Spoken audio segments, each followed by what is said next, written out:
അതിൽ കുറെ ഹാസ്യങ്ങളൊക്കെ ഉണ്ടാകും, നല്ല മാപ്പിളപ്പാട്ടുകൾ ഉണ്ടാകും. അതൊക്കെ കേട്ട് കഴിഞ്ഞാൽ ഇത് പോയി പറഞ്ഞ പോലെ അരമണിക്കൂറിനുള്ളിൽ അവിടെ ഫുള്ളായി. ഇതുപോലെ തന്നെ എതിർത്ത ആൾക്കാർ വന്ന് അവരും ഇതുപോലെ തന്നെ സംസാരിച്ചു. നമ്മൾ ഉദ്ദേശിച്ചതുപോലൊന്നുമല്ല, ഓരോരുത്തരിങ്ങനെ ഓരോന്ന് പറഞ്ഞ് പ്രചരിപ്പിക്കുകയാണ്. അതൊന്നുമല്ല, നിങ്ങളുടെ കഥാപ്രസംഗത്തിൽ എല്ലാം ഉണ്ട്, സന്തോഷമുണ്ട്, സങ്കടവും ദുഃഖവും ഉണ്ട്, അതുപോലുള്ള എല്ലാ കാര്യങ്ങളും ഗ്രഹിക്കാനുള്ള, മനസ്സിലാക്കാനുള്ള, പഠിക്കാനുള്ള കുറെ കാര്യങ്ങളും ഒക്കെ ഉണ്ട്. അതുകൊണ്ട് ഇനിയും നിങ്ങളുടെ പരിപാടി അതിനുശേഷം ആ ഭാഗത്ത് തുടർച്ചയായിട്ടുള്ള പരിപാടികളായിരുന്നു.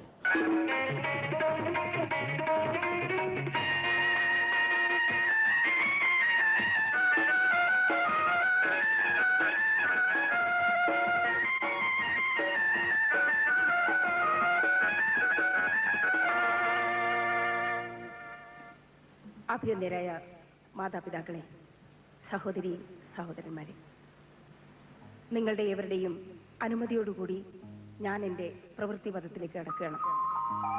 ഞങ്ങൾ ഇന്നിവിടെ അവതരിപ്പിക്കുന്ന കഥ മാപ്പിളക്കവി മോയിൻകുട്ടി വൈദ്യർ മർഹൂമിന്റെ മാപ്പിളപ്പാട്ടുകളാൽ അലങ്കൃതമായ ബദറുൽ മുനീർ ഹുസ്നുൽ ജമാൽ എന്ന സുന്ദരമായ പ്രണയകാവ്യം. മോയിൻകുട്ടി വൈദ്യർ ഈ കഥ ആരംഭിക്കുന്നത് സർവശക്തിനെ കൊണ്ടുള്ള ഒരു ഗാനത്തോടു കൂടിയാണ്.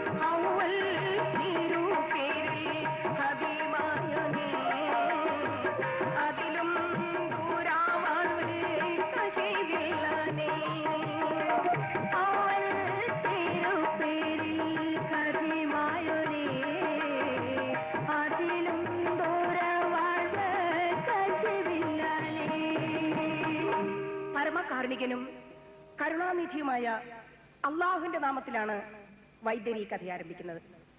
തന്നെയുമല്ല, മോയിൻകുട്ടി വൈദ്യർ മർഹൂം ഈ കഥ രചിക്കുന്ന കാലയളവിൽ അന്ന് അക്കാലത്ത്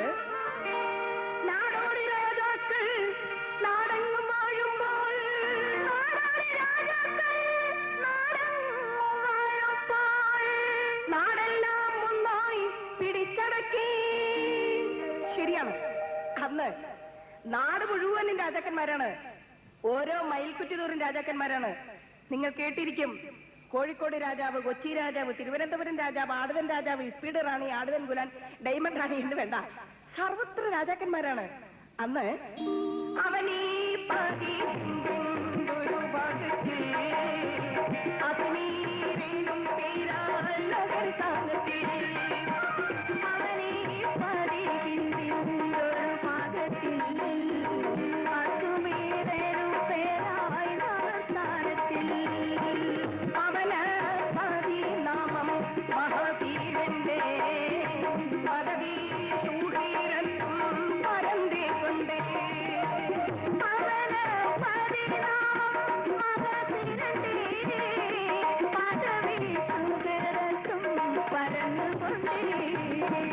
ഹിന്ദുസ്ഥാന്റെ ഒരു ഭാഗത്ത് അസ്മീർ എന്ന രാജ്യം ഭരിച്ചുകൊണ്ടിരുന്നത് അന്ന് മഹാസീൻ എന്ന രാജാവാണ്.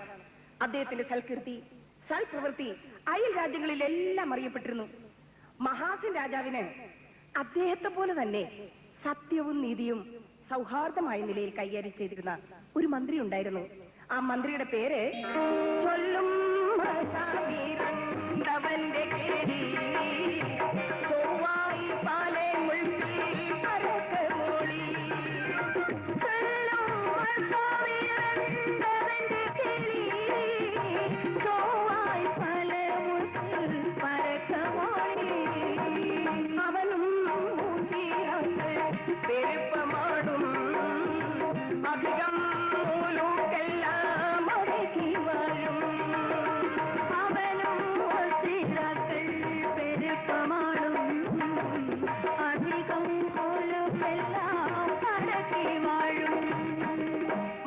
രാജാവിന്റെ പ്രധാനമന്ത്രി മസാമീറിന് എല്ലാവിധ ജീവിത സൗകര്യങ്ങളും ഉണ്ട്. എങ്കിലും അദ്ദേഹം ദുഃഖിതനാണ്. എന്തിനാണ് മഹാസിൻ രാജാവിന്റെ പ്രധാനമന്ത്രി ദുഃഖിക്കുന്നത്? കാരണമുണ്ട്. തന്റെ അനേകായിരം സ്വത്തുക്കൾക്ക്, അനേകായിരം സമ്പത്തുക്കൾക്ക് ഒരവകാശം ഇല്ലല്ലോ എന്ന ഖേദം അദ്ദേഹത്തെ വല്ലാതെ അലട്ടിക്കൊണ്ടിരുന്നു. നേർച്ചയിൽ നെയ്വിളക്കുമായി കാലം കഴിച്ചിട്ടും മഹാസിൻ രാജാവിന്റെ പ്രധാനമന്ത്രിക്ക് ഒരു കുട്ടി ജനിക്കുന്നില്ല, ഒരു സന്താനം അദ്ദേഹത്തിന് ജനിക്കുന്നില്ല. അങ്ങനെ ഇരിക്കെ ഇല്ലാതിരിക്കും നാളൊരു തീരത്തിൽ അണവായി പുനർജി കൊണ്ടടി ഇല്ലാതിരിക്കും നാളൊരു തീരത്തിൽ അണവായി പുനർജി കൊണ്ടടി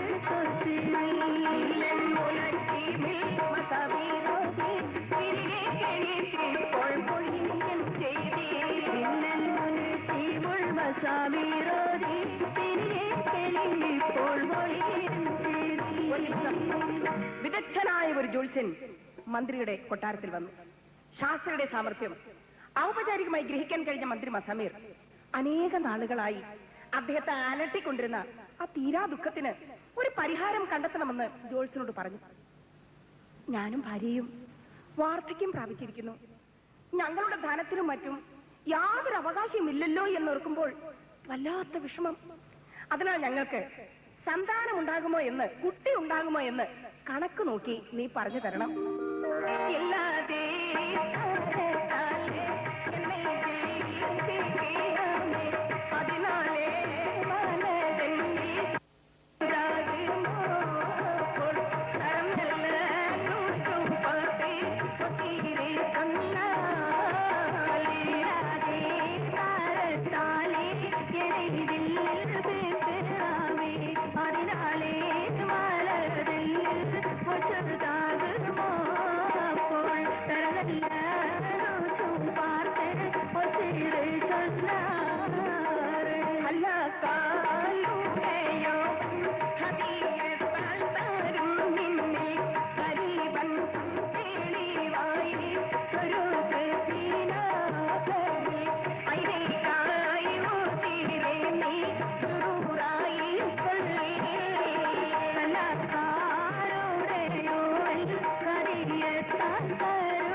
ജ്യോത്സ്യൻ പറഞ്ഞു, സർവശക്തനായ ഈശ്വരൻ താമസമിന നിങ്ങൾക്ക് അതിസമർത്ഥനായ ഒരാൺകുഞ്ഞിനെ പ്രദാനം ചെയ്യും. അവൻ പല സാമ്രാജ്യങ്ങളും ഭരിക്കുന്ന ഒരു പ്രസിദ്ധ ചക്രവർത്തിയെ തീരും. അവന്റെ സൗന്ദര്യത്താൽ നിങ്ങൾ അവനെ ബദറിൽ മുനീർ എന്ന് പേര് വിളിക്കും. ജ്യോത്സ്യന്റെ വാക്കുകൾ കുറിക്ക് തന്നെ കൊണ്ടു. അധികം താമസിയാതെ മന്ത്രി മസാമീറിന്റെ ഭാര്യ ഗർഭിണിയായി തീർന്നു. ഈ ഗർഭിണിയായ ഭാര്യയോട് മന്ത്രിക്ക് അതിരറ്റ സ്നേഹം തോന്നി. ഭാര്യ ഒരു ജോലി ചെയ്യുന്നത് ഭർത്താവിന് ഇഷ്ടമല്ല. ഭാര്യ എങ്ങോട്ട് തിരിഞ്ഞിരുന്നാലും ഒപ്പം ഭർത്താവിനെയും കൂടെ കാണാം. എങ്ങോട്ട് തിരിഞ്ഞിരുന്നാലും ഭർത്താവും കൂടെയുണ്ട്. ഇവർ രണ്ടുപേരും കൂടി നടന്നു പോകുന്നത് കണ്ടാൽ സുഹൃത്തുക്കളെ, കാണുന്ന നമുക്ക് തോന്നുന്നത് ഭാര്യക്കല്ല ഗർഭം, ഭർത്താവിനാണ് എന്ന് തോന്നിപ്പോകും. ഭാര്യയ്ക്ക് ഒരു 6 മാസമാണെങ്കിൽ ഭർത്താവിന് ഒരു 10 മാസവും. പിന്നെ ഒരു സത്യമുണ്ട്, ചില പുരുഷന്മാരുടെ വയറിലേക്ക് നോക്കിയിരുന്നാലും ഞാൻ ഈ പറഞ്ഞതുപോലെ ഒരു 7, 8, 9, 10 മാസത്തിന്റെ ആകൃതിയിലുള്ള വയറും ഉണ്ടല്ലോ, കൊടവയറ്. ഇവിടെ മന്ത്രി മസാബിന്റെ ഭാര്യ പ്രസവിച്ചു. സുന്ദരനായ ഒരു ആൺകുട്ടി. മന്ത്രി തന്റെ അരുമ സന്താനത്തെ രാജസന്നിധിയിൽ കൊണ്ടുചെന്നു. കുട്ടിയുടെ അസാധാരണ സൗന്ദര്യം കണ്ട് മഹാസിൻ രാജാവ് ആ കുട്ടിക്ക് നല്ലൊരു പേര് വിളിച്ചു, ബദറിൽ മുനീർ. മസാമീറിനും കുടുംബത്തിനും ബദൽ മുനീറിനോട് തോന്നിയ സ്നേഹം അളവറ്റതായിരുന്നു. അവനൊന്ന് ചിരിച്ചാൽ ഈ പ്രപഞ്ചം മുഴുവനും ആ പുഞ്ചിരിയിൽ പ്രകാശിക്കുന്നതായി അവർക്ക് തോന്നിയിരുന്നു. തന്റെ ആരോമൽ പൈതൽ ഒന്ന് കരഞ്ഞാൽ ഉടൻ അവന്റെ തള്ള മസാമീറിന്റെ ഭാര്യ അവൻ ആ തങ്കം കൊണ്ടുള്ള തൊട്ടിൽ കിടത്തി താരാട്ടുമായിരുന്നു.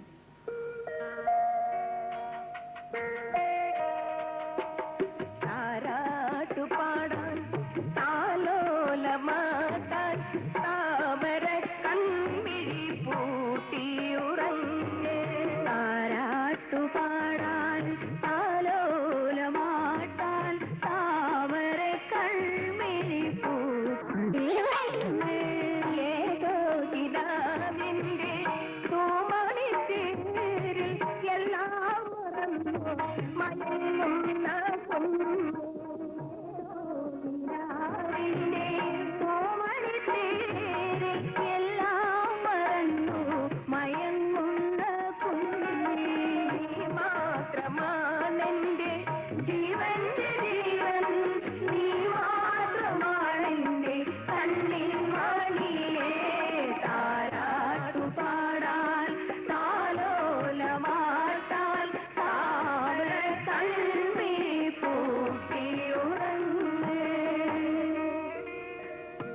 ബദറുൽ മുനീറിന് 3 വയസ്സ് തികഞ്ഞപ്പോൾ മഹാസിൻ രാജാവിന് കാണികളുടെ കണ്ണാഞ്ചിക്കത്തക്കവണ്ണം സൗന്ദര്യവതിയായ ഒരു പുത്രി ജനിച്ചു.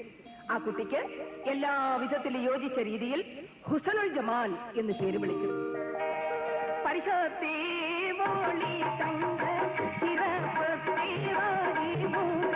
പലരും കണ്ടാലങ്കേരി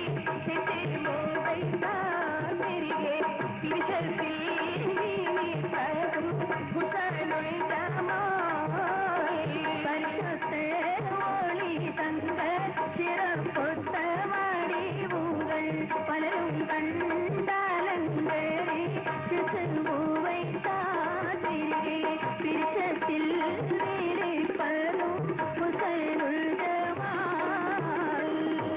രാജകുമാരിയും മന്ത്രികുമാരനും വളരെ ഇഷ്ടത്തിൽ ഒരുമിച്ച് കളിക്കുകയും വിദ്യയും യുദ്ധമുറകളും ഒന്നുപോലെ അഭ്യസിക്കുകയും ചെയ്തിരുന്നു. ശൈശവത്തിലെ ഇണപ്രാക്കളെ പോലെ കഴിഞ്ഞിരുന്ന അവർ പരസ്പര സ്നേഹത്തിന്റെ മൂർത്തീകരണങ്ങളായി തീർന്നു. കുരുന്നിലെ ശിശുഹൃദയങ്ങളിൽ മൊട്ടിട്ടിരുന്ന സ്നേഹത്തിന്റെ വെളിച്ചത്തിന് പ്രേമമെന്ന് പറയാമെങ്കിൽ ഹുസനുൽ ജമാലും ബദറുൽ മുനീറും തമ്മിലുള്ള പ്രേമം അതുല്യവും അനർഘവുമായ പ്രേമമായിരുന്നു എന്ന് തന്നെ പറയാം. മരുഭൂമി അലങ്കരിക്കുന്ന മരുപച്ചകളിൽ നിന്നൊക്കെ പൊട്ടിച്ചിരിക്കുന്ന വാനമ്പാടികളെ പോലെ കുഞ്ഞുനാളിൽ അവരൊന്നിച്ച് കളിച്ചിരുന്നെങ്കിൽ അവരുടെ പിഞ്ച് ഹൃദയങ്ങൾ അനുരാഗത്തിന്റെ ഉദ്യാനം ആരാഞ്ഞ് പറഞ്ഞിരിക്കും. അന്ന് ഹുസനുൽ ജമാലിന്റെ ആ 10ാമത്തെ വയസ്സിനെ കുറിച്ചാണ് നമ്മുടെ മാപ്പിളക്കവി മോയിൻകുട്ടി വൈദ്യർ പറയുന്നത്.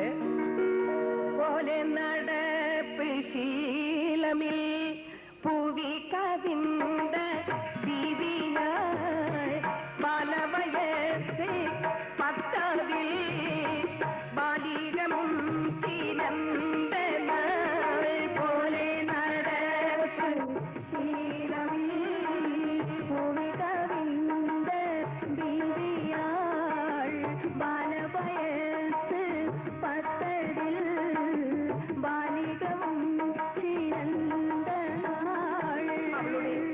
മാറിൽ അണിഞ്ഞിരിക്കുന്ന രത്നാഭരണങ്ങൾ മിന്നിത്തിളങ്ങി നേരിയ ഇഴകൾ തിങ്ങിയ അവളുടെ മുടി വാർന്നു വെച്ചാൽ വണ്ടൻ നിറത്തക്കൾ തിളങ്ങും. കെട്ടഴിച്ചിട്ടിരുന്നാൽ ആ മുടി പാദം വരെ കിടക്കും. അതാണ് അദ്ദേഹം പറഞ്ഞത്.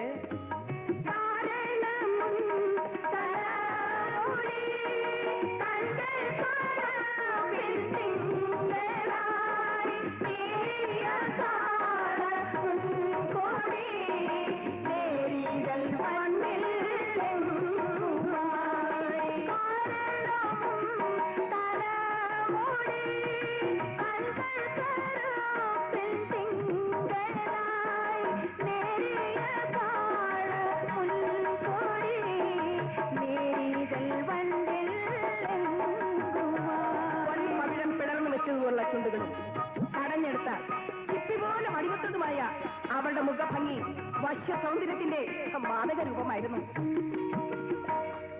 പൂത്തിരിച്ചുണ്ട് പുഞ്ചിരി പൊൻപാവീരം ചിത്തിരമാം മുഖം തുടി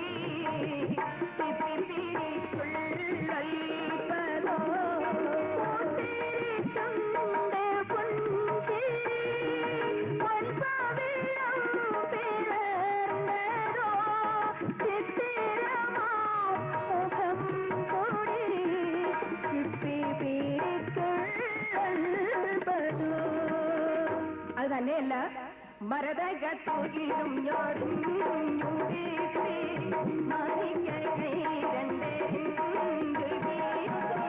മരതകത്തുകിലും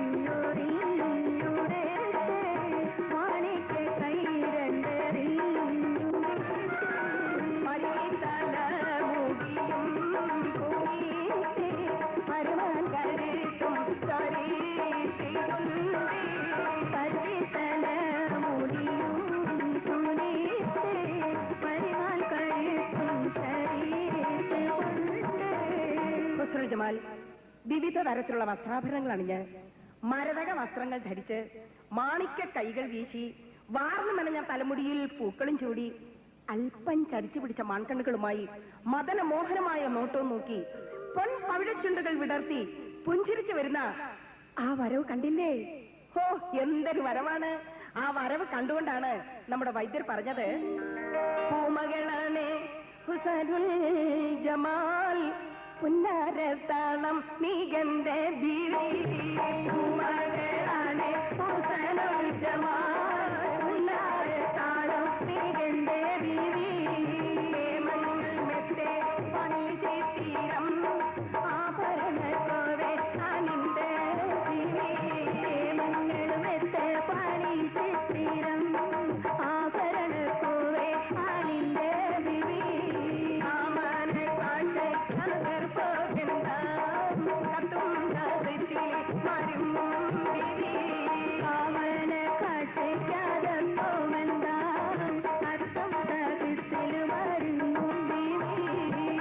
ഇനി നമുക്ക് ബദറുൽ മുനീറിന്റെ സൗന്ദര്യത്തിലേക്ക് കിടക്കാം.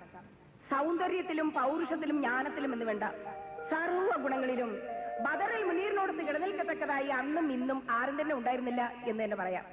അവന്റെ മുഖം കണ്ടാൽ താമരപ്പൂ വികസിക്കുകയും സംസാരം കേട്ടിരുന്നാൽ തേനാറ് ലജ്ജിക്കുകയും ചെയ്യും. സംഗീതം കേട്ടിരുന്നാൽ സർപ്പങ്ങൾ, ജിന്ന്, മനുഷ്യർ മുതലായവ സർവവും മതിമയങ്ങിപ്പോകും.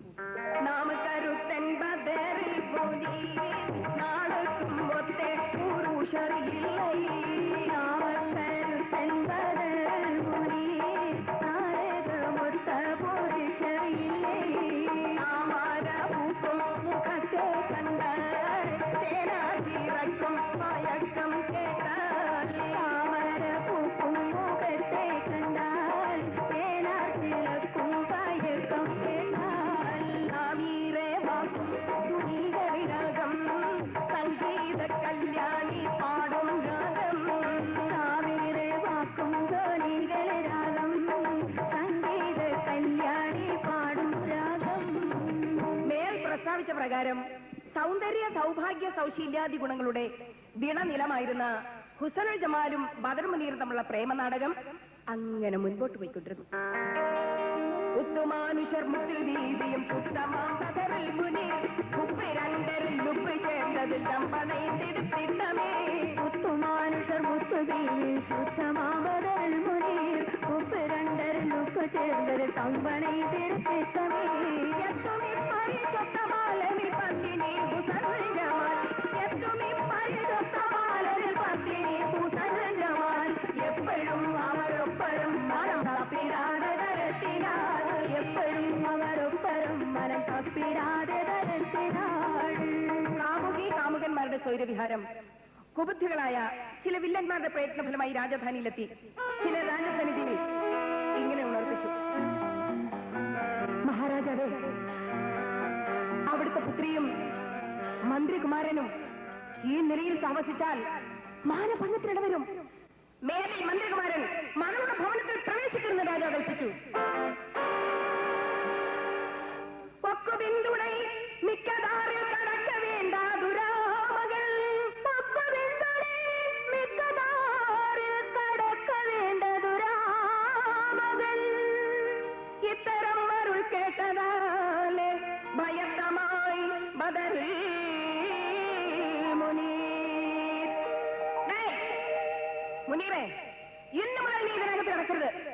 ഈ കൊട്ടാരക്കാമ്പുകൾ നിന്നെ കണ്ടുപോകരുത്. ഇത് രാജകൽപ്പനയാണ്, ഓർമ്മയിരിക്കട്ടെ.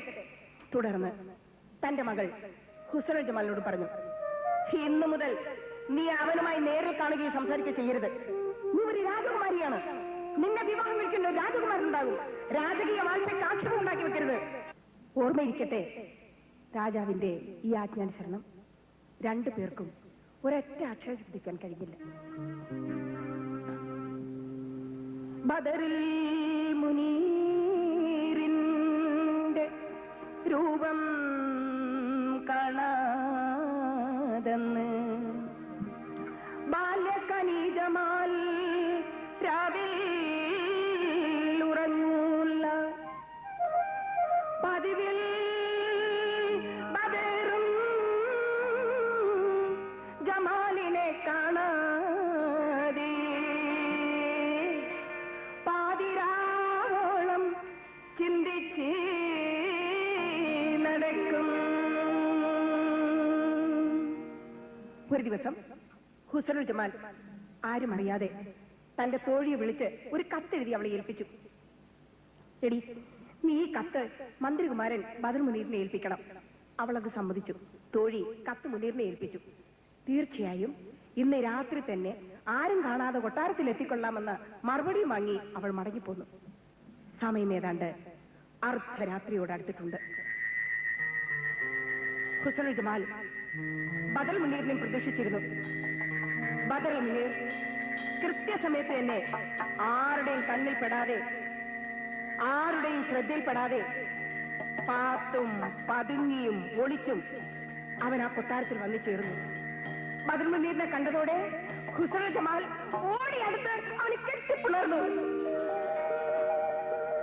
പ്രിയ സുഹൃത്തെ, നമ്മുടെ പിതാവിന്റെ വിധി മൂലം നാം ഇരുവരും കടുത്ത നിരാശയിലാണ്. ഇനി ഭാവിയിൽ എന്ത് ചെയ്യുവാനാണ് താങ്കൾ ഉദ്ദേശിക്കുന്നത്? പ്രിയേ, നമ്മൾ രണ്ടുപേരും കടുത്ത നിരാശയിലാണ്. നീ എന്തുദ്ദേശിക്കുന്നുവോ അതുപോലെ ചെയ്യാൻ ഞാൻ ഒരുക്കമാണ്. ഇത് കേട്ട് നിറക്കണ്ണുകളോടെ അവൾ അവനോട് പറഞ്ഞു, ഇല്ല ഇല്ല, ആരാലും മുറിക്കുവാനാകാത്ത ഒരു സ്നേഹബന്ധമാണ് നമ്മുടേത്. ദിവസം ഒരു പ്രാവശ്യമെങ്കിലും പരസ്പരം കാണാതിരുന്നാൽ അയ്യോ, എനിക്ക് കഴിയത്തില്ല. അതുകൊണ്ട് നമുക്ക് രണ്ടുപേർക്കും ഈ രാജ്യം ഒന്ന് ഉപേക്ഷിക്കാം. യാത്രയ്ക്കുള്ള എല്ലാ സാധനങ്ങളും തയ്യാറാക്കി അർദ്ധരാത്രി സമയത്ത് ഒരു കുതിരയുമായി കാത്തു നിൽക്കാമെന്നും കൃത്യസമയത്ത് തന്നെ താങ്കൾ എത്തിച്ചേരണമെന്നും അടുത്ത പ്രഭാതത്തിനു മുൻപ് നമുക്ക് ഈ നാട് വിട്ടു പോകാമെന്നും അവൾ പറഞ്ഞത് അവൻ സ്വീകരിക്കുകയും ഉറച്ച ഈ തീരുമാനത്തിന്റെ വെളിച്ചത്തിൽ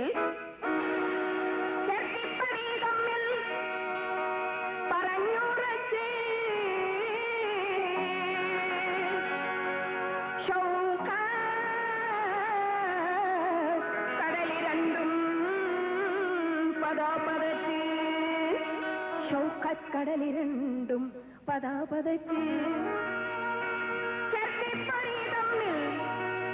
പറഞ്ഞുറച്ച്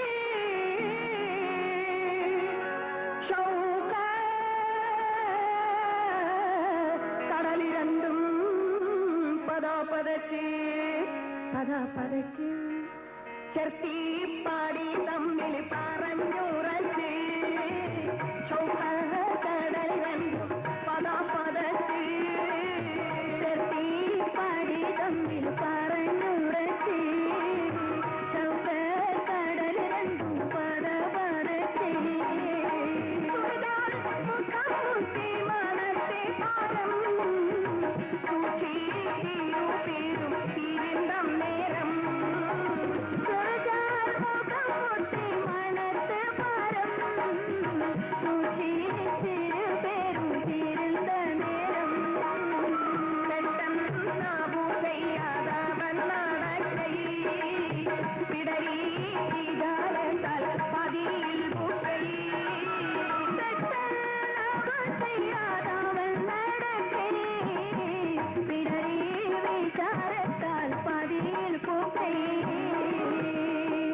ഹുസ്നുൽ ജമാലും ബദർ മുനീറും കൊട്ടാരത്തിലെ കോവണിപ്പടിയുടെ മുകളിൽ നിന്ന് സംസാരിച്ച ഈ സംഭാഷണങ്ങളെല്ലാം കോവണിപ്പടിയുടെ നേരെ താഴ്വശത്തായി ഇരുന്ന്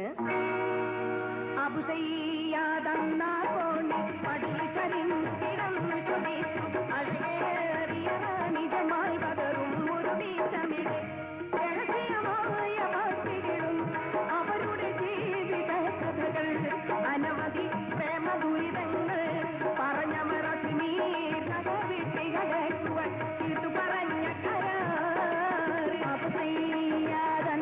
കോണി പടിയിൽ ചെറിഞ്ഞു കിടന്നു ശ്രമിച്ചു അഴകേറിയ നിജമാൽ പതറും ഒരുമിച്ചവിടെ രഹസ്യമായ വാർത്തകളും അവരുടെ ജീവിത കഥകൾ അനവധി പ്രേമ ദുരിതങ്ങൾ പറഞ്ഞ മറച്ചു നീർ വിട്ട് കടക്കുവാൻ പറഞ്ഞ കരാറ്.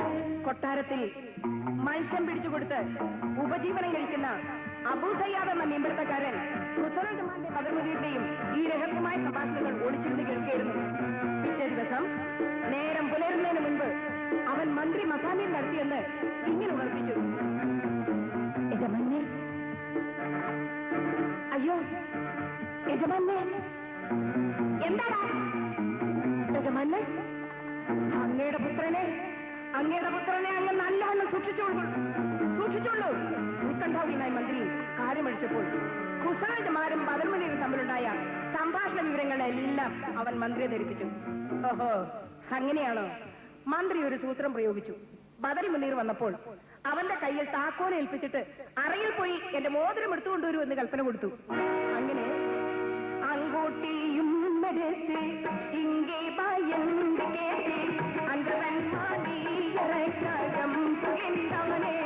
അപ്പോൾ അഭിജന്നം പാവടയ്ക്ക് കൂട്ടിയ ക്ഷണമേ അങ്ങോട്ടിയും ഇങ്ങേ ഭയന്ന് കേട്ട് അങ്കവൻ മണിയറക്കതും പുരിന്താനേ അപ്പോൾ അഭിജന്ത പാവടയ്ക്ക് കൂട്ടിയ ക്ഷണമേ. ബദർ മുനീർ അറയിൽ പ്രവേശിച്ചപ്പോൾ മന്ത്രി മസാമേർ അറവാകൽ അടച്ചു കളഞ്ഞു. സങ്കടസാഗരത്തിൽ മുങ്ങി കൂട്ടിലടച്ച പക്ഷിയെ പോലെ ബദർ മുനീർ അറക്കുള്ളിൽ അകപ്പെട്ടുപോയി. ഇവിടെ കാമുകരുമായുള്ള കരാറനുസരിച്ച് യാത്രയ്ക്കുള്ള എല്ലാ സാധനങ്ങളും തയ്യാറാക്കി ഹുസൈനുൽ ജമാൽ ബദർ മുനീറിനെ പ്രതീക്ഷിച്ചിരിക്കുകയാണ്. സമയം വളരെ വൈകി. കാണുന്നില്ലല്ലോ. എന്താ കാണാത്തത്? കൃത്യസമയത്ത് വരാമെന്നാണല്ലോ പറഞ്ഞത്. കാണുന്നില്ലല്ലോ. അങ്ങനെ ആലോചിച്ചു നിൽക്കുമ്പോൾ ഇരുട്ടിൽ നിന്നും ഒരു രൂപം അടുക്കിലേക്ക് വരുന്നത് അവ്യക്തമായി അവൾ കണ്ടു. എത്ര സമയമായി, നമുക്ക് പോകണ്ടേ? അതിനെന്താ, പോകാമല്ലോ. വന്നയാൾ മറ്റൊന്നും പറഞ്ഞില്ല. ഹുസൈൻ ജമാലിന്റെ പിന്നിലായി കുതിരപ്പുറത്ത് കയറിയിരുന്നു. അവൾ മറ്റൊന്നും ചിന്തിച്ചില്ല. തന്റെ കുതിരയെ മിന്നൽ വേഗം മുന്നോട്ട് പായിക്കുകയാണ്. പൊടിപടലം അന്തരീക്ഷമാകെ തിങ്ങി നിറഞ്ഞു. ഹുസൈൻ ജമാൽ അത് കോട്ടൻ കാറ്റ് പോലെ പായുന്നു. മഹാസിൻ രാജാവിന്റെ രാജാതിർത്തി വിടുവാൻ ഇനി ഏതാനും നിമിഷങ്ങൾ മാത്രമേ ഉള്ളൂ. കുറെ ദൂരം ചെന്ന് കഴിഞ്ഞ ഹുസൈൻ ജമാൽ പെട്ടെന്നൊന്ന് തിരിഞ്ഞു നോക്കി. അവൾ ബോധമറ്റ് തറയിൽ വീണു.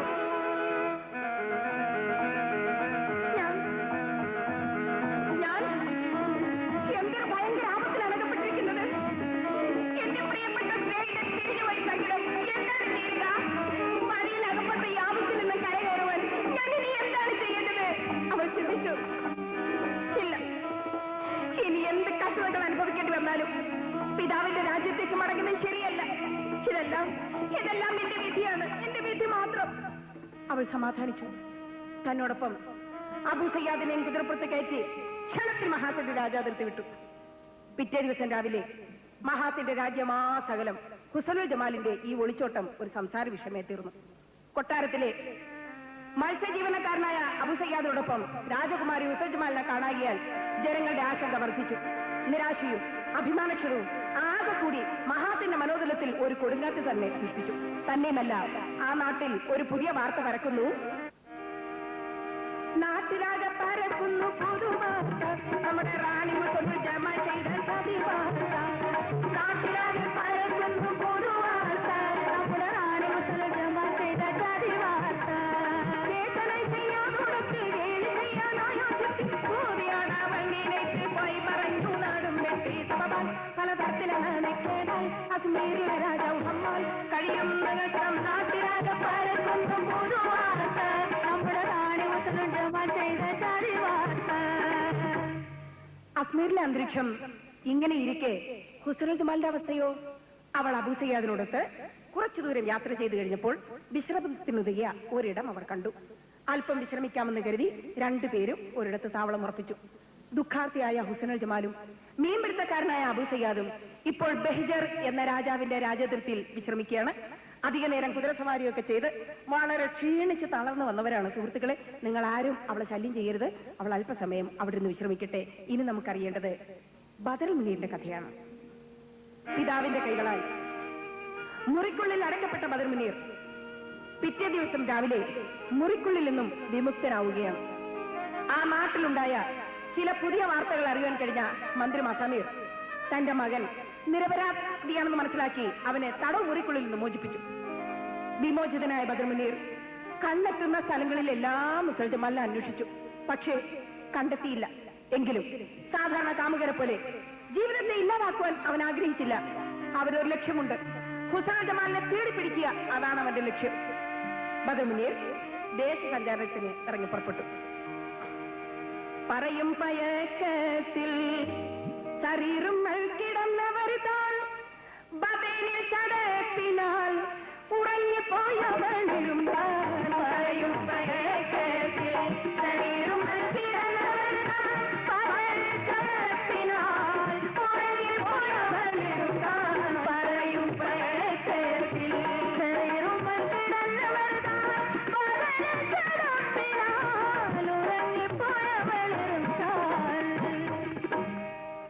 ശരീരം യാത്ര ചെയ്ത് ഒരിടത്ത് അവൻ വിശ്രമിച്ചു. പറയും പയക്കത്തിൽ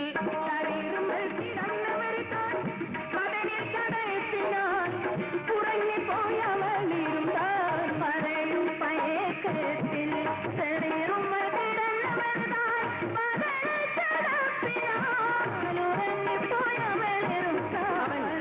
വിശ്രമിക്കുന്ന ആ ഭവനത്തിൽ കിടന്നു. അവളെ ആരോ അവിടെ തട്ടിക്കൊണ്ടുവന്നതാണ്. ബദറുൽ മുനീറിന്റെ അടുത്തിരിക്കുന്ന ആ സുന്ദരി അവളുടെ പ്രേമകഥ, അവളുടെ ജീവിതകഥ മുനീറിനെ വിവരിച്ചു കേൾപ്പിച്ചു. പ്രണയ നിരാശ മൂലം ജീവിതം തന്നെ അവസാനിപ്പിക്കാമെന്ന് ആഗ്രഹിച്ചിരുന്ന ബദറുൽ മുനീറിന് മറ്റൊരു കരളനീക്കുന്ന പ്രണയകഥയാണ് അവൻ അറിയാൻ കഴിഞ്ഞത്. ആ സുന്ദരി മുനീറിനോട് പറയുകയാണ്, ഞാൻ മിസറിലെ ഒരു കച്ചവടക്കാരന്റെ മകളാണ്. ചെറുപ്പകാലം മുതൽക്ക് ഒരുവനുമായി പ്രേമിച്ചതിന്റെ പ്രത്യാഘാതം എന്നെ ഈ ദുരിതത്തിലേക്ക് വലിച്ചെറിഞ്ഞു. ഓഹോ, അതെന്താ നിന്നെ ഈ ദുരിതത്തിലേക്ക് വലിച്ചെറിയാനുള്ള കാരണം എന്താ? കാരണം എന്താണെന്നോ കേൾക്കൂ, ഞാൻ ആ കഥ പറഞ്ഞു കേൾപ്പിക്കാം.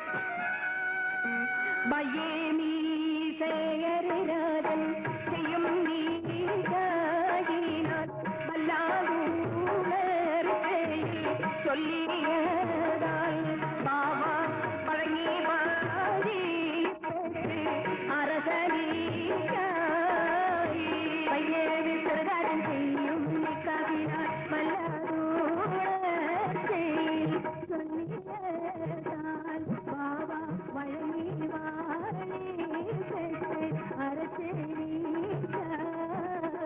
എന്റെ പിതാവ് രാജാവിനെ കൊണ്ട് എന്നെ വിവാഹം ചെയ്തു കൊടുക്കാമെന്ന് രാജാവിന് വാക്ക് കൊടുത്തു. അതിനെന്താ, രാജാവിനെ നിന്നെ വിവാഹം കഴിച്ചിട്ടത് രാജകീയ പദവി സുഖമായി നിനക്ക് ജീവിക്കാമല്ലോ, നീ അങ്ങ് സമ്മതിക്കണം, അത്രേ ഉള്ളൂ. രാജകീയ പദവിയോ? ഞാൻ ആ പദവിയല്ല ആഗ്രഹിക്കുന്നത്, എന്റെ പ്രിയപ്പെട്ടവനെയാണ്. ആര്? നിന്റെ പ്രിയപ്പെട്ടവൻ ആരാണ്? അതെ, എന്റെ പ്രിയപ്പെട്ടവൻ.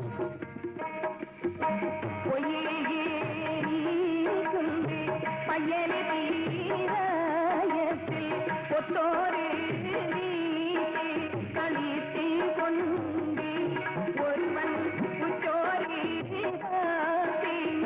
ചെക്കിടാതെ പൊയ്യേലിക്കൊണ്ട് പയ്യരു വിളയത്തിൽ ഒത്തോരു മീറ്റ് കളിച്ചു കൊണ്ട് ഒരുവൻ ഉച്ചോരി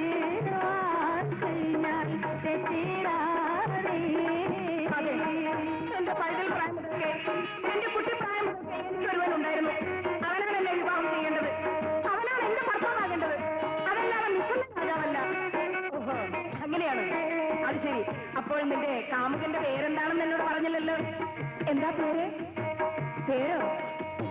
ഹയ്യാവൻ നാമത്തെ മെയ്യും ദുജാറി ആമേയൻ നാമം ജീവത്തിൽ നാങ്കൾ കാശിയും വന്ദിച്ചു വാസം തന്നിൽ ഹയ്യാവൻ അവത്തെ മെയ്യും ആയെല്ലാവും ജീവത്തെഴുതും നാങ്കൾ കാശിയും വന്ദിച്ചു വാസം തന്നിൽ കയ്യൊത്തി എന്താലും മെയ്യൊത്തി ആവാനും ഹക്കായേ ഭാഗം ചിക്കാവത്തി ചിറകെ തട്ടും കയ്യങ്ങൾ കെട്ടിയാറേ കയ്യൊത്തുകൾ താനും മെയ്യൊത്തുമാഴ്വാനും ഹക്കായേ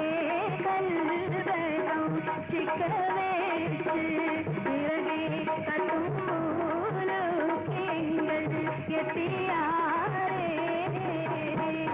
എന്റെ കാമുകന്റെ പേര് സൈനദുജാറി എന്നും എന്റെ പേര് നജീമത്തെന്നുമാണ്. ഞങ്ങൾ ഒരു ദിവസം സ്വൈരസല്ലാപങ്ങളൊക്കെ കഴിഞ്ഞ് ഞാൻ വീട്ടിലേക്ക് മടങ്ങി വരുമ്പോൾ മിസറിലെ രാജാവ് വഴിമധ്യേ എന്നെ കാണുകയും ഉടൻ തന്നെ കൊട്ടാരത്തിൽ ചെന്ന് എന്റെ ബാപ്പയെ വിളിപ്പിച്ച് എന്നെ വിവാഹം ചെയ്തു കൊടുക്കണമെന്ന് എന്റെ ബാപ്പയോട് ആഗ്രഹം പ്രകടിപ്പിച്ചു. ആദ്യം എന്റെ ഉപ്പ അതിന് വിസമ്മതിച്ചു. പക്ഷേ ജീവനോടുള്ള ഭയം കൊണ്ട് എന്റെ ബാപ്പ അത് സമ്മതിച്ചു. സമ്മതിക്കാൻ തന്നെയല്ല സുഹൃത്ത്, വിവാഹ ദിവസവും നിശ്ചയിച്ചുകൊണ്ടാണ് എന്റെ ബാപ്പ വീട്ടിലേക്ക് വരുന്നത്. ഉരയും മന്നാളിയിലെ പെരിയ താമസിയും ഒട്ടല്ല സംഗീത ഒട്ടുമേളം പലതും ഓർത്താലങ്കാര വാർത്തയെന്താ. ഉരയും മന്നാളിയിലെ പെരിയ താമസിയും ഒട്ടല്ല സംഗീത ഒട്ടുമേളം പലതും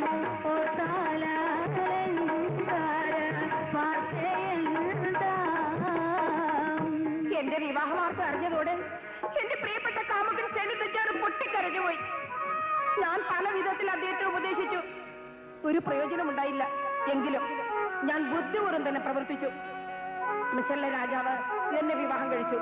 അന്നേ ദിവസം രാത്രിയിൽ രാജകൊട്ടാരത്തിലെ മണിയറക്കുള്ളിലെ ഒരു രഹസ്യ വഴിയിൽ കൂടി ഞാൻ പുറത്തേക്ക് കടന്നു വന്ന് എന്റെ കാമുകൻ സൈനതുജാറുമൊത്ത് ഒരു കുതിരപ്പുറത്ത് കയറി ഞങ്ങൾ ക്ഷണത്തിൽ ആ രാജ്യം ഉപേക്ഷിക്കാനുണ്ടായത്.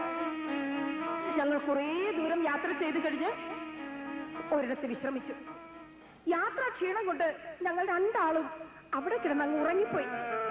എന്തിനാണ് സുഹൃത്തെ ഞാൻ അധികം പറയുന്നത്? ഞാൻ ഉറക്കപ്പെടിരുന്നത് ഇവിടെ നിന്നാണ്. അതുവരെ സംഭവിച്ചതൊന്നും ഞാൻ ഓർക്കുന്നില്ല. ഷദ്ദാദ് എന്ന ഭയങ്കരൻ എന്നെ ഉറക്കത്തിൽ നിന്നും എടുത്ത് ഇവിടെ കൊണ്ടുവന്നതാണ്. ഈ സമയം യാദൃച്ഛികമായി പെട്ടെന്ന് ഷദ്ദാദ് അവിടെ പ്രത്യക്ഷപ്പെടുകയും അവൻ ബദർ മുനീറിനെ എടുത്ത് കടലിലേക്ക് എറിയുകയും ചെയ്തു. തന്നിലാവൻ പൊങ്ങിടുന്ന നേരം നിന്റെ ഹൂസൈനുൽജമാലാതെന്റെ നാമം സാരം, എന്റെ നാമം സാരം. വീണു ബദർ തന്നിലാവൻ പൊങ്ങിടുന്ന നേരം നിന്റെ ഹൂസൈനുൽജമാലാതെന്റെ നാമം സാരം, അതെന്റെ നാമം സാരം. കേളിതം കടലകത്തിൽ റബ്ബ് കാവലി കൊണ്ടേ, കേളിതം കടലകത്തിൽ റബ്ബ് കാവലി കൊണ്ടേ. കേമരാപാകൽ കഴിച്ചോരും ജസീറാകണ്ടേ, കേമരാപാകൽ കഴിച്ചോരും ജസീറാകണ്ടേ, ഒരു ജസീറാകണ്ടേ, ഒരു ജസീറാകണ്ടേ. ഷദ്ദാദിന്റെ ഏറോടെ ബദർ മുനീർ ഭയങ്കരമായ സമുദ്രത്തിലാണ് ചെന്ന് വീണത്. ഇനി കുറെ സമയം അവൻ ആ കടലിൽ തന്നെ കിടക്കട്ടെ. ഇനി നമുക്കറിയേണ്ടത് ഹുസ്നുൽ ജമാലിന്റെ കഥയാണ്. ഹുസ്നുൽ ജമാലും അബു സയ്യാദും ബഹിജർ എന്ന രാജാവിന്റെ രാജാതിഥ്യത്തിൽ വിശ്രമിക്കണം. വിശ്രമാവസരത്തിൽ അവൾ വിശപ്പടയ്ക്കുന്നതിന് വേണ്ടി 2 സ്വർണ്ണ നാണയങ്ങൾ എടുത്ത് അബു സയ്യാദിന്റെ കയ്യിൽ കൊടുത്തു. എടാ, നീ പട്ടണത്തിൽ പോയി എന്തെങ്കിലും ആഹാര സാധനം വാങ്ങിക്കൊണ്ടുവരൂ. പിന്നെ ഒരു കാര്യം നീ പ്രത്യേകം ശ്രദ്ധിക്കണം. പട്ടണത്തിൽ ആരെങ്കിലും എന്നെക്കുറിച്ച് ചോദിക്കുകയാണെങ്കിൽ നീ മറ്റൊന്നും പറയരുത്, നിന്റെ ഭാര്യയാണ് എന്നൊരു കള്ളം പറഞ്ഞേക്കണം. അവനത് സമ്മതിച്ചു. എങ്കിലും അവൻ പട്ടണത്തിൽ പോകാതെ മാറി നിൽക്കുകയാണ്. അല്ല, നീ പോയില്ലേ? ഇല്ല. അതെന്താ? അല്ല, ഞാൻ ആലോചിക്കുകയായിരുന്നു, എന്റെ ഭാര്യയാണ് എന്ന് പറഞ്ഞാൽ എനിക്ക് അതുകൊണ്ടുണ്ടാകാവുന്ന ഗുണം എന്താണ്? ഇത് കേട്ട മാത്രയിൽ ഹുസ്നുൽ ജമാൽ കോപം കൊണ്ട് കുറച്ചു. എടാ ദ്രോഹി, വണ്ട് തീ കണ്ടിട്ട് ചെന്താമരപ്പോണെന്ന് കരുതി തേൻ കുടിക്കാൻ ചെന്നാൽ ചത്തുപോകും. ഇത് കേട്ട് അബു സയ്യാദ് വല്ലാതെ ഭയന്നുപോയി. അവൻ പട്ടണത്തിലെത്തി. ഭംഗിയേറിയ പല കാഴ്ചകളും അവന് കാണുവാൻ കഴിഞ്ഞു. തെരുവിന്റെ ഒരു ഭാഗത്ത് ധാരാളം ആളുകൾ കൂടി നിൽക്കുന്നത് കണ്ട് അബു സയ്യാദ് അങ്ങോട്ടെടുത്തു. ആ ജനക്കൂട്ടം രാജകൽപ്പന അനുസരിച്ച് കൂട്ടിയിട്ടുള്ളതാണെന്ന് അവന് കണ്ടപ്പോഴേ മനസ്സിലായി. കൂട്ടത്തിൽ ഒരുവൻ അബു സയ്യാദിനോട് പറഞ്ഞു, ഞങ്ങൾ ബഹിജർ രാജാവിന്റെ പ്രജകളാണ്. രാജകൽപ്പന അനുസരിച്ചാണ് ഇവിടെ കൂടിയിട്ടുള്ളത്. ഷാം രാജാവ് നമ്മുടെ രാജാവിന് ഒരു മുത്തും അതോടൊപ്പം ഒരു കത്തും കൊടുത്തയച്ചിട്ടുണ്ട്. ഈ കത്തിൽ പറഞ്ഞിരിക്കുന്ന വാചകങ്ങൾ ഇതാണ്: ഈ മുത്തിന് 64 ലക്ഷം പവൻ വില വരും. നിങ്ങളിത് പരിശോധിച്ച് ഇതിന്റെ ദോഷം അറിയിക്കണം.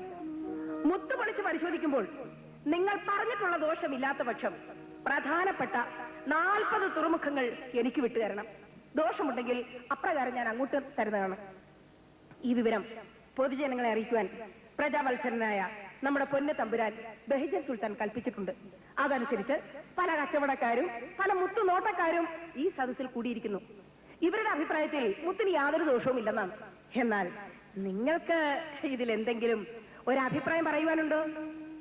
ഉടനെ മരോട്ടിക്ക വിഴുങ്ങിയ കാക്കയെ പോലെ അല്പസമയം അബൂ സയ്യാദ് അങ്ങനെ നിന്ന ശേഷം അവൻ പറഞ്ഞു, ഞാൻ ഭക്ഷണമൊന്നും കഴിക്കാതെ വളരെ ക്ലേശിച്ചിരിക്കുകയാണ്. ഒരിടത്തിന്റെ ഭാര്യ ഇരുത്തി ഭക്ഷണം വാങ്ങിക്കാൻ വന്നാണ് ഞാൻ. എന്റെ ഭാര്യ മുത്തുനോട്ടത്തിലേക്ക് അതിവിദഗ്ധയാ സമർത്ഥയാണ്. ഏതായിരുന്നാലും ഭക്ഷണം കഴിച്ച് വിശ്രമിച്ച ശേഷം നാളെ രാവിലെ വന്ന് മുത്തിന്റെ ഗുണദോഷങ്ങൾ പറയാം. അബൂ സയ്യാദ് തന്ത്രപരമായി അവിടെ നിന്ന് രക്ഷപ്പെട്ടു. വഴിയിൽ അബൂ സയ്യാദിന് പിണഞ്ഞ അബദ്ധം അവൻ ഹുസ്സൻ ജമാലിനെ അറിയിച്ചു. മനസ്സില്ലാ മനസ്സോടെ അവൾ മുത്ത് പരിശോധിക്കാൻ തയ്യാറായി. ഹുസ്സൻ ജമാൽ പറഞ്ഞു, ഈ മുത്തിന് 4 കുറവുകളുണ്ട്. 4 കുറവുകൾ: ചുണ്ണാമ്പ്, ജലം, ചാരം, പുഴു.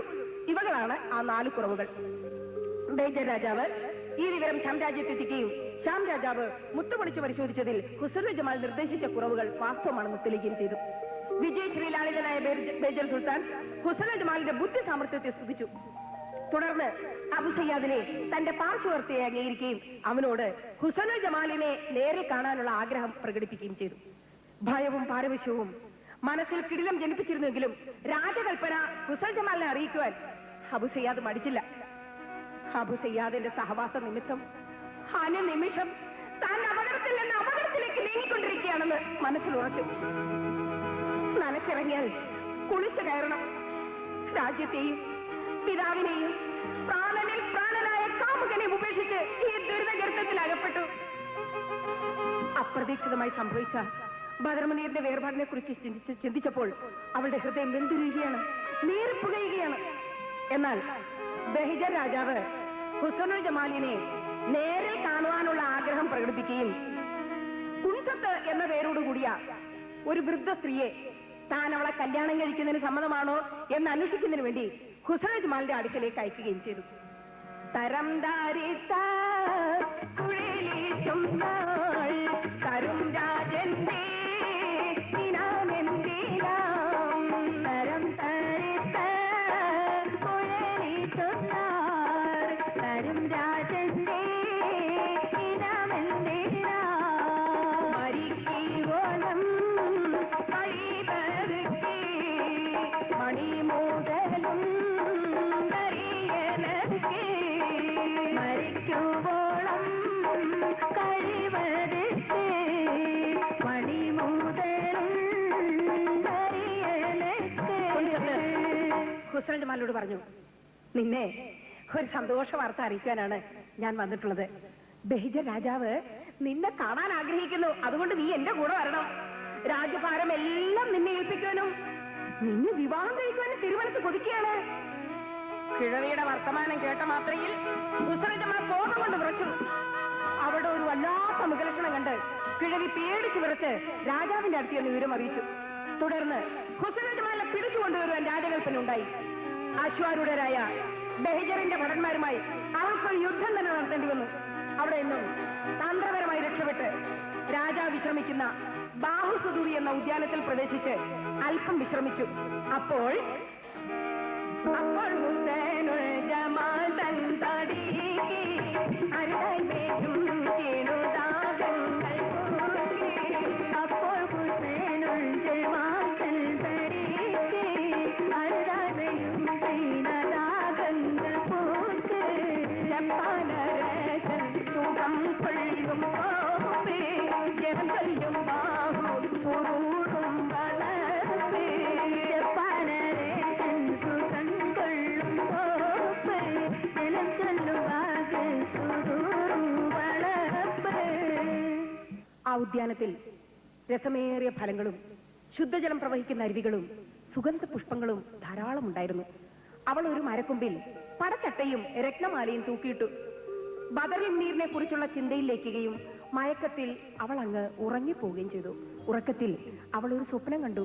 എന്താണ് സ്വപ്നം? കണ്ടാൽ ബദറുൽ മുനീറവളത്തെ കണ്ടൊരു കുമാരം തൻ ശുഐബത്തെ. കണ്ടാൽ ബദറുൽ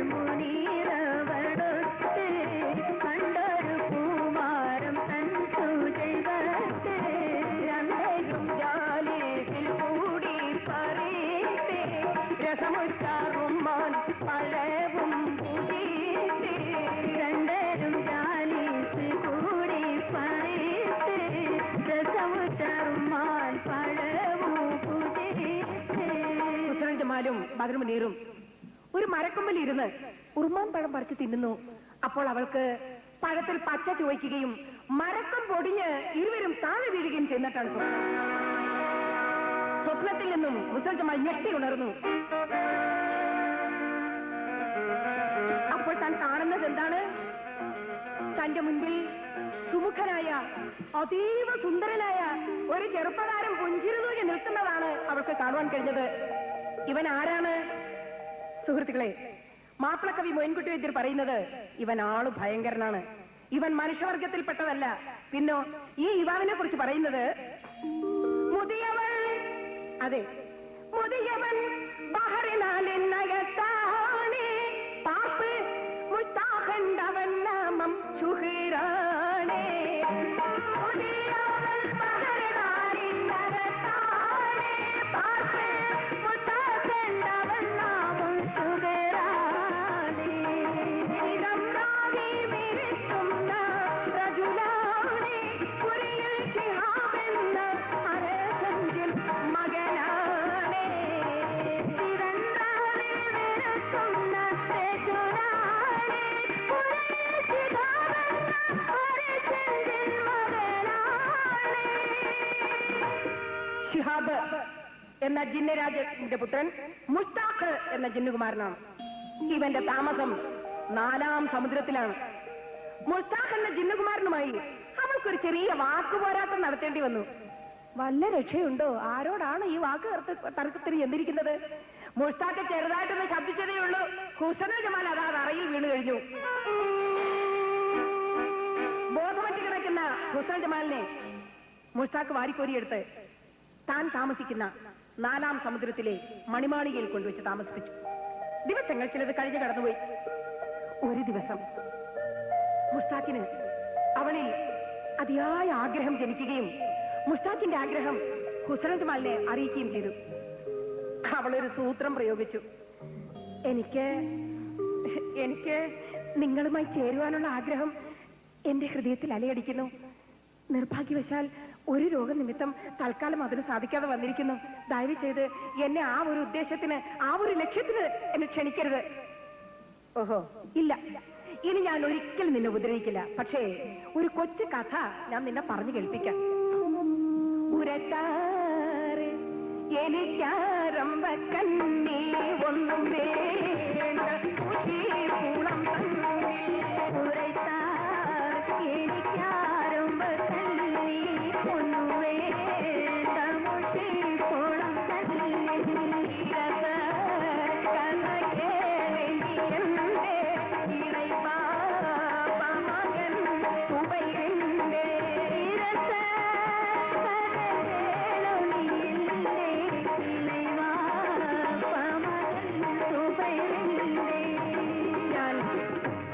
എന്റെ ഇളാപ്പാട മകൻ സുബൈറിന്റെ മാളികയിൽ ഒരു മനുഷ്യ തരുണിയെ കണ്ടു. അന്ന് മുതൽ ഞാൻ തിരയുകയാണ് ഒരു മനുഷ്യ തരുണിയെ.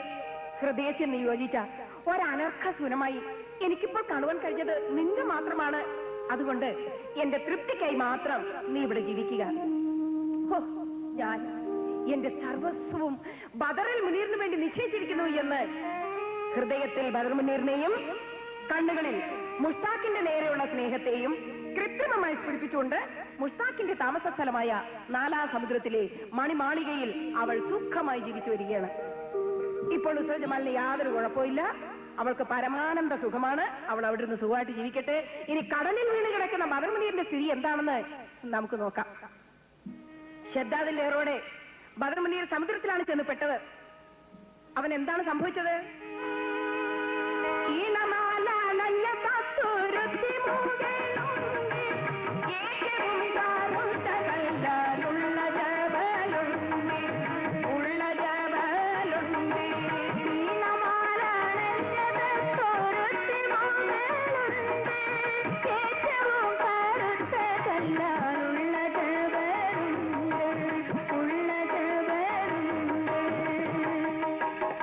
ഷദ്ദാദിലേറോടെ സമുദ്രത്തിൽ വീണ ബദർമുനീർ വല്ല വിധമൊക്കെ നീന്തി രക്ഷപ്പെട്ടു.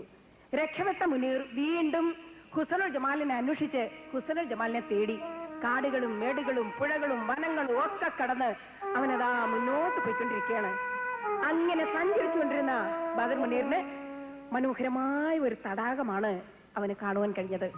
ആ തടാകത്തിൽ മദാരസകളായ സുന്ദരികളായ കുറെ അധികം സ്ത്രീകൾ യാതൊരു ലജ്ജയും നാണോ ഇല്ലാതെ നിന്ന് കുളിക്കുന്നതാണ് അവന് കാണാൻ കഴിഞ്ഞത്. ആ കൂട്ടത്തിൽ രാജകുമാരി ഉബൈസ് എന്ന സ്ത്രീക്ക് ബദർമുനീറിനെ കാണുവാനിടയായി. അവനെ കണ്ടതോടെ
ഉബൈസ് തന്റെ തോഴികളോട് പറഞ്ഞു, ഇവനെ നമുക്ക് ഇവിടം വിട്ട് അയച്ചുകൂടാ. ഇവന്റെ സൗന്ദര്യം വല്ല ജിന്ന സ്ത്രീകളോ മറ്റോ കണ്ടാൽ ഇവനെ വിടുകില്ല. സുന്ദരിയും ജാലവിദ്യാ വിദഗ്ധയുമായി ഉബൈസ് തന്റെ മാന്ത്രിക ശക്തി കൊണ്ട് അത്ഭുതകരമാവണ്ണം സുന്ദരനായ ബദർമുനീറിനെ അവൾ അതാ ഒരു പക്ഷിയാക്കി വേഷം ധരിച്ചു. ഒരു ദിവസം പക്ഷിയായ ബദർമുനീർ